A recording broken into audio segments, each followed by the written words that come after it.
बिस्मिल्लाहिर्रहमानिर्रहीम। स्टूडेंट, आज का जो हमारा टॉपिक है वो मैं आपको पेपर के हवाले से गाइडलाइंस प्रोवाइड करूंगी कि अगर आपको पेपर में कोई क्वेश्चन आ जाता है जो कि पार्ट 2 से रिलेटेड है, जिसमें सैम्पलिंग आ जाता है, एस्टिमेशन आ जाता है या टेस्टिंग ऑफ हाइपोथेसिस आ जाता है, तो उसके लिए इंपॉर्टेंट टॉपिक्स हैं 3 चैप्टर्स के, वो आपने किस तरीके से और कौन से मेन टॉपिक्स हैं जो आप अटेम्प्ट कर सकते हो। स्टूडेंट, इनकी एग्जाम्पल्स हो गई हैं, इनके से रिलेटेड डेफिनेशंस जो हो गई हैं, जो इंपॉर्टेंट टॉपिक्स उनको एक्सप्लेन करना, और साथ में एक्सरसाइज वो ऑलरेडी आपको प्लेलिस्ट में गिवन है। आपको मैंने जो बीएससी और बीएस लेवल के लिए करवाया ना, डॉक्टर शाहिद कमाल और शेर मोहम्मद चौधरी की बुक, वहां आप जाके देख सकते हो। हमने एफएससी के लिए मिराजुद्दीन मिर्जा की फेडरल बोर्ड वालों की बुक की है, आप पंजाब यूनिवर्सिटी वालों की कर रहे हैं, लेकिन ये जो है ये मैं बीएस लेवल के जो स्टूडेंट्स हैं और जो एफए के हैं उनको मैं बता रही हूँ कि जो आपके लिए इंपॉर्टेंट टॉपिक्स हैं 3 चैप्टर्स में से, वो आप कौन कौन से कर सकते हो, मेन चीज वो आपको बताती हूँ। अच्छा स्टूडेंट, चैप्टर नंबर 14 जो आपको गिवन है बीएस लेवल पे वो सैम्पलिंग है। चैप्टर नंबर 15 जो आपको गिवन है वो एस्टिमेशन जो स्टैटिस्टिकल इन्फ्लुएंसेस है। एंड चैप्टर नंबर 16 जो आपके पास है ना, टेस्टिंग ऑफ हाइपोथेसिस। एंड ये मोस्ट इंपॉर्टेंट चैप्टर्स हैं, 2 क्वेश्चंस आपके पास आते हैं इन चैप्टर्स में से। तो स्टूडेंट, हम अपने लेक्चर्स को स्टार्ट करते हैं। सबसे पहले मैं आपको बताती हूँ कि ये जो मैं लेक्चर्स करवा रही हूँ इसका मेन मकसद ये है कि जो इंपॉर्टेंट टॉपिक्स हैं इसमें वो आपके साथ डिस्कस करूंगी इन 3 चैप्टर्स के, जो आप पेपर के हवाले से तैयार कर सकते हो। अच्छा तो स्टूडेंट, अब हम इंपॉर्टेंट टॉपिक्स जो हैं अपने स्टार्ट लेते हैं कि कौन कौन से ऐसे इंपॉर्टेंट टॉपिक हैं सैम्पलिंग में हो गए, एस्टिमेशन में हो गई या टेस्टिंग ऑफ हाइपोथेसिस में, जो पेपर के हवाले से हमारे पास इंपॉर्टेंट है। सबसे स्टूडेंट, आपको जो भी नेम है जिसका सैम्पलिंग है या स्टैटिस्टिकल इन्फ्लुएंसेस है या टेस्टिंग ऑफ हाइपोथेसिस है, आपको इनके बारे में जो इनके नेम है उनका पता होना चाहिए कि what is the meaning of the sampling, what is the meaning of statistical estimation and what is the meaning of testing of hypothesis. This is the main thing कि आप जो चैप्टर डिस्कस कर रहे हो, जो उसका टाइटल है, वो आपको अच्छी तरीके से डिस्कस करने आना चाहिए। अच्छा तो अगर हम इनके टॉपिक्स देखें 3 चैप्टर्स के, बिकॉज के जो 3 चैप्टर्स हैं इनमें से पेपर में से 2 क्वेश्चन आपके आते हैं। सैम्पलिंग में से एक फुल क्वेश्चन आता है जिसका part A and part B दोनों सैम्पलिंग से ही गिवन होते हैं। चैप्टर नंबर 15 एंड 16 जो है उसमें भी आपके पास सैम्पलिंग आती है, लेकिन 2 क्वेश्चन आते हैं, वो मिक्स आते हैं चैप्टर 15 एंड 16 में से। तो मैं आपको इंपॉर्टेंट टॉपिक्स बता देती हूँ कि अगर आपके पास इतना टाइम नहीं है कि आप फुल तैयारी कर सको, तो आप मेन अपने टॉपिक्स पे जो है वो फोकस करो। इंशाल्लाह जो आप है वो यहाँ से बहुत अच्छे तरीके से एग्जाम्स जो है वो क्लियर कर सकते हो। अच्छा, हमारे पास सबसे पहले सैम्पलिंग आना चाहिए या एडवांटेज ऑफ सैम्पलिंग। अच्छा, एडवांटेजेस सैम्पलिंग का तो मैंने आपको कहा ना कि आपको पता नहीं चाहिए एडवांटेजेस ऑफ सैम्पलिंग के, सैम्पलिंग के फायदे क्यों क्यों। अच्छा, समटाइम्स आपको ऐसे क्वेश्चंस आ जाते हैं कि वो पूछते हैं कि आप एडवांटेज ऑफ सैम्पलिंग बताओ and why we prefer sampling in complete enumeration. Complete enumeration हमने पढ़ा था कि कंप्लीट इन्यूमरेशन होता है in which we are taking each and every unit. ठीक है, हम ए इन्यूमरेशन कि हम एक एंड एवरी यूनिट को डिस्कस कर रहे होते हैं सैम्पलिंग कंप्लीट इन्यूमरेशन में, कि आप ईच यूनिट पे वर्क करते हो। लेकिन सैम्पलिंग में आप क्या करते हो कि you are choosing some units in sampling process and study on sampling units. तो आपके पास क्या होता है, when population is very large, you are taking some sampling units in different places and then you study on the sampling units. तो जो आप study करते हो वो आप सैम्पलिंग यूनिट्स पे करते हो। तो हमारे पास कौन कौन से और कितने एडवांटेज हैं as compare to complete enumeration, तो वो आपसे अक्सर पूछा जा सकता है एग्जाम्स में। तो इट्स इंपॉर्टेंट टॉपिक। फिर आपको सेकंड पेज सैम्पलिंग डिस्ट्रीब्यूशन की प्रॉपर्टीज पता होनी चाहिए। ठीक है, सैम्पलिंग डिस्ट्रीब्यूशन की प्रॉपर्टीज आपको आनी चाहिए और इससे रिलेटेड ही आपके पास क्वेश्चंस आते हैं। तो प्रॉपर्टीज ऑफ द डिस्ट्रीब्यूशन जो है सैम्पलिंग डिस्ट्रीब्यूशन, वो आपको पता होनी चाहिए। फिर इसमें जो टॉपिक आ जाता है थ्योरी के हिसाब से, क्वेश्चंस भी इसमें से आ सकते हैं मेथड्स ऑफ क्वालिफिकेशन में से।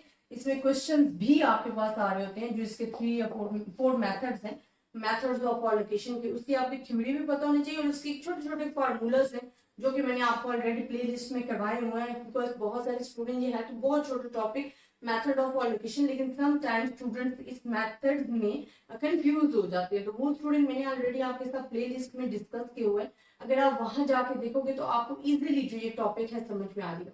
इसी तरह 4 पे आपके पास आ जाता है कि हमारे पास डिफरेंस पता होना चाहिए, ठीक है, डिफरेंस बड़ा इंपॉर्टेंट है। अब डिफरेंस किस किस चीज में अक्सर आपसे पूछा जाता है, स्ट्रेटिफाइड पेपर के हिसाब से बता रही हूँ जो इंपॉर्टेंट टॉपिक है। स्ट्रेटिफाइड और क्लस्टर में आपसे डिफरेंस पूछ लिया जाता है because they have the little bit difference. Then हमारे पास पूछा जा सकता है मल्टी स्टेज मल्टी फेज में डिफरेंस पूछा जा सकता है। विद एंड विदाउट रिप्लेसमेंट में डिफरेंस पूछा जाता है, with replacement and without replacement का डिफरेंस अक्सर पूछा जा रहा होता है, तो ये डिफरेंस आपको पता होने चाहिए। देन सैंपल प्रोपोर्शन के जो क्वेश्चंस हैं, ठीक है, जिसमें आपको मीन भी गिवन होता है और आपको स्टैंडर्ड डिविएशन भी गिवन होते हैं, उससे रिलेटेड जो आपके पास क्वेश्चन है वो अक्सर आ रहे होते हैं, तो उसकी तैयारी आपने अच्छे तरीके से करनी है।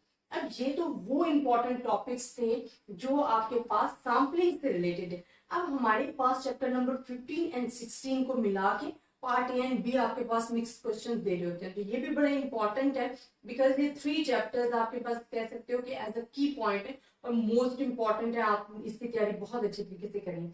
अच्छा, इसमें हमारे पास क्या आ जाता है, चैप्टर नंबर 15 के मैं टॉपिक्स ले रही हूँ। एक आपने तैयारी करनी है कि व्हाट इज एस्टिमेशन, एस्टिमेशन क्या होते हैं, फिर आपको एस्टिमेट का पता होना चाहिए जो कि हमारे पास स्पेसिफिक वैल्यू होती है, और एस्टिमेटर का पता होना चाहिए जो कि हमारे पास फार्मूला होता है। एंड एस्टिमेशन क्या होता है कि when we are using the estimator formula and find the estimate fixed value, this process is called the estimation। और ये मैंने आपके साथ ऑलरेडी डिस्कस किया हुआ है, अगर आप प्ले लिस्ट में जाके देखोगे ना तो वहां आपको इजीली ये समझ आ जाएगा कि what is the estimation, what is estimate, what is estimate and also discussing with examples मैंने आपके साथ एक्सप्लेन किया हुआ है। अच्छा, इसमें जो मोस्ट इंपॉर्टेंट है ना, what is point estimate, ठीक है, और हमारे पास criteria for the good point estimator, हमारे पास ये बहुत इंपॉर्टेंट टॉपिक है, criteria of good point estimator. ये हमारे पास मोस्ट इंपॉर्टेंट इस चैप्टर का टॉपिक है बिकॉज यहाँ से क्वेश्चंस भी आते हैं इसके जो 4 पॉइंट क्राइटेरिया, जिसमें अनबायसनेस आ जाता है, कंसिस्टेंसी आ जाता है, एफिशिएंसी आ जाता है, सफिशिएंसी आ जाता है। जो criteria of the good point estimator है, this is the most important topic जो आपके पास हर एग्जाम्स में आया। और सबसे मैं पहली बार आपको ये कहना चाहूंगी, जो आपके पास 5 इयर्स ओल्ड पेपर है ना, वो मस्त तैयार करें, क्योंकि आपको एक तो आइडिया हो जाता है और समटाइम वही क्वेश्चन बार बार रिपीट हो रहे होते हैं, तो आपने इनकी तैयारी बहुत अच्छे तरीके से करनी है। देन हमारे पास जो आपने तैयार करनी है क्वेश्चन, वो कॉन्फिडेंस इंटरवल है, उसमें मीन एंड प्रोपोर्शन दोनों के इंपॉर्टेंट है, बट मीन से ज्यादा इंपॉर्टेंट है, उसकी आपने तैयारी करनी है। अच्छा, मीन के भी इस तरह है ना कि डिफरेंस ऑफ मीन्स आ जाता है और सिंपल मीन का आ जाता है, तो हमने अगर सिंपल मीन कर लोगे तो सिंपल मीन में आपके पास you have only one population and difference of means में you have two population, बाकी तो आपके पास सेम होता है ना कि आपको स्टैंडर्ड डिविएशन गिवन होगा, मीन्स गिवन होगा, एंड आपने ये खुद आइडिया लगाना होता है कि स्टैंडर्ड डिविएशन जो सिग्मा है इज नॉन एंड अननोन, उसका भी मेथड मैंने आपको जो इंपॉर्टेंट पेपर वाली प्ले लिस्ट है ना वहां पे आपके साथ ईच एंड एवरीथिंग डिस्कस किया हो। अच्छा स्टूडेंट, जो चैप्टर है ना आपके वो प्ले लिस्ट में उसके रिलेटेड जो मैंने आपको थ्योरी पढ़ाई है, एग्जाम्पल्स पढ़ाई है, क्वेश्चन करवाए, वो प्लेलिस्ट में गिवन होंगे, लेकिन जो इनके इंपॉर्टेंट टॉपिक्स हो गए हैं या इनसे रिलेटेड इंपॉर्टेंट कोई प्रॉब्लम है, वो मैंने साथ साथ इंपॉर्टेंट पेपर वाली जो प्ले लिस्ट है वहां पे डाला हुआ। जिस तरह आपको नहीं पता चलता कि critical how we can find the critical region, कि वैल्यू इज रिजेक्टेड और accepted, this is the difference also explaining the important paper वाली जो प्ले लिस्ट है वहां पे मैंने आपको करवाया हुआ, अगेन अगेन बता रही हूँ, आप वहां जाके देखो, इंशाल्लाह आपको जितने भी आपके प्रॉब्लम है इंशाल्लाह वहां पे आपको सोल्यूशन मिल जाएगा। अगर कोई ऐसा प्रॉब्लम है जिसका सोल्यूशन नहीं गिवन तो आप मुझे कमेंट्स कर दो, इंशाल्लाह मेरी कोशिश होगी मैं आपके प्रॉब्लम्स को जल्द एंड जल्द सॉल्व कर सकूं।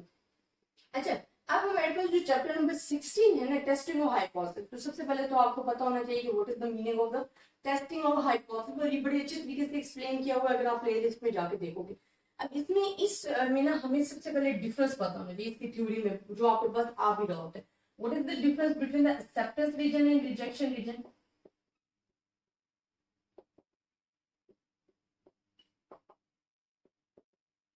आपको इनका डिफरेंस पता होना चाहिए कि इनमें डिफरेंस क्या है। Then what is the difference between the type 1 and type 2 error?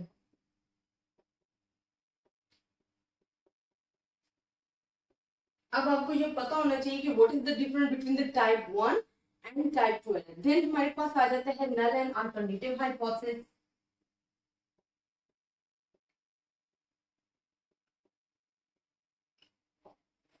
Then आपको पता होना चाहिए critical region and level of significance. यही लिख रही हूँ, critical region and level of significance. ये ऐसे डिफरेंस हैं जो कि इंपॉर्टेंट हैं और पेपर में आने के ज्यादा चांसेस होते हैं. अब इन्हीं से रिलेटेड जो क्वेश्चन आते हैं टेस्टिंग ऑफ हाइपोथेसिस के, डिफरेंस बिटवीन टू प्रोपोर्शंस के और difference between two population means के जो क्वेश्चंस आपके पास हैं वो इम्पोर्टेंट हैं. अब ये वो 3 चैप्टर्स हैं, इसकी ओवरऑल जो ये मैंने आपको बताए हैं इंपॉर्टेंट टॉपिक इन 3 चैप्टर्स के हैं, और इसमें से 2 क्वेश्चन मस्ट आते ही आते हैं. सैम्पलिंग में से तो एक पूरा क्वेश्चन आता है जिसका पार्ट ए भी आपके पास सैम्पलिंग में से होता है, पार्ट बी भी, और चैप्टर 15 एंड 16 के जो क्वेश्चन हैं वो मिक्स आते हैं, एक क्वेश्चन आते हैं लेकिन वो इन दोनों में से आ सकते हैं. ये मुश्किल नहीं है चैप्टर स्टूडेंट, अगर आप अच्छे तरीके से इनकी प्रैक्टिस करते हो तो इंशाल्लाह आपको समझ में आएंगे. अब ये तो उन स्टूडेंट्स के लिए था ना, ये दोनों स्टूडेंट्स वैसे तो फॉलो कर सकते हैं कि जिन्होंने फुल चैप्टर्स तैयार किए हुए हैं और वो फिर भी इंपॉर्टेंट टॉपिक्स देखना चाह रहे हैं कि कौन कौन से इंपॉर्टेंट टॉपिक्स हैं, उनके लिए भी है. लेकिन स्पेशली उन स्टूडेंट्स के लिए है जो कि जॉब कर रहे हैं और उनके पास इतना टाइम नहीं है कि वो फुल स्टडी कर सकें अपने इन टॉपिक्स पे, अपने चैप्टर्स पे. तो फिर मैं आपको ये कहूंगी कि ये आपके पास इंपॉर्टेंट टॉपिक्स हैं जो कि आपने तैयार करें. अच्छा, लास्ट वन में एक और चीज मेंशन करती जाऊं कि ओल्ड 5 इयर्स पेपर जो है, ओल्ड 5 इयर्स पेपर आपके पास जो है वो मस्ट आपने तैयार करने हैं. उसके बगैर आपके ये टॉपिक्स भी नाकाम हो जाने हैं जब तक आप पेपर नहीं तैयार करोगे. पेपर्स मेरे जितने भी स्टूडेंट्स हैं मैं उनको यही कहती हूँ कि आपने अपने जो 5 ओल्ड ईयर्स पेपर हैं 5 ईयर्स से वो आपने मस्त तैयार करनी है. उसका फायदा ये होता है तो आपको पैटर्न पता चल जाता है, फिर वही बार बार क्वेश्चन रिपीट हो रहे होते हैं. आपने पेपर और साथ में ये टॉपिक 3 चैप्टर्स के, ये कोई ज्यादा टॉपिक्स नहीं है, या आप अच्छे तरीके से तैयारी कर सकते हो और इसमें से कोई ऐसा टॉपिक नहीं है जो कि मैंने अपनी प्लेलिस्ट में आपको ना करवाया. तो आपने इनको गौर से देखना है. अगर आपको फिर भी इनमें किसी किस्म की प्रॉब्लम होगी आप मुझे कमेंट्स में बताओ. मेरी इंशाल्लाह पूरी कोशिश होगी कि मैं आपकी इस प्रॉब्लम को सॉल्व कर सकूं. ज्यादा से ज्यादा स्टूडेंट्स के साथ शेयर कीजिएगा, अपनी दुआ में याद रखिएगा. अल्लाह हाफिज.